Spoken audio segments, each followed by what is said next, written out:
Maggie is pregnant. When the robot doctor asked who the father was, no one was willing to admit it. She had no choice but to go home. But the staff refused to let a pregnant woman use the teleporter. With no other option, Maggie had to take a traditional plane. After a long flight, she finally arrived in Springfield. Just as Maggie was taking a taxi home, she suddenly felt a sharp pain in her stomach. The driver immediately changed course. Computer, hospital! However, the GPS led them to a computer hospital. The driver was at a loss, so he decided to use the old-fashioned method. Gloves, hospital! Upon arriving at the hospital, a nurse prepared to administer anesthesia, but the doctor said there was a more effective method. Meanwhile, Bart lived in a social housing complex converted from Springfield Elementary School. Skinner reminded Bart that his rent was 2 weeks overdue. Bart said he was already scraping together the money. He had arranged to sell his healthy kidney to a buyer. Skinner finally left, satisfied. Just as Bart was pulling out a can of ice-cold beer, his sons teleported over. Mom, don't make us go to Dad's! It smells like dog, but there's no dog!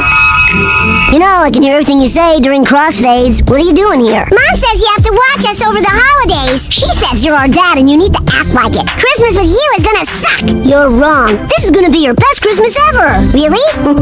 I'll just dump him at my mom's. He took the kids to his parents' house. Upon learning that his ex-wife had remarried, Bart instantly lost all interest in life, so he handed the kids over to Homer. While Homer was out shopping with the kids, they encountered a robber. They quickly hid. However, Apu's 8 children immediately drew their guns and fought the robbers. Homer and the kids hid behind them, stealing drinks from a broken vending machine. They then passed by Burns' mansion. Homer picked up a rock and smashed a window. Release the hounds.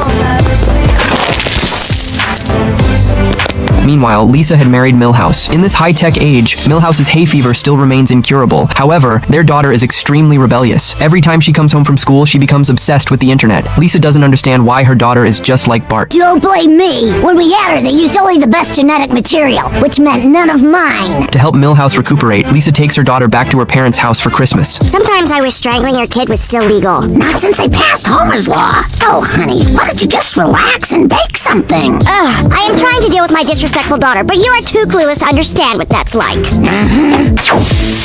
That night, both Lisa and Bart felt lonely, so Bart invited Lisa to his treehouse to chat. Lisa regretted not marrying Nelson back then. They were still secretly in touch. Bart said his kids thought he was a terrible father. Lisa complained about her daughter, and even about her own mother. Bart comforted her, saying that Marge had let her spread her wings, which was why she'd achieved so much. He truly envied Lisa and wanted to be as successful as she was.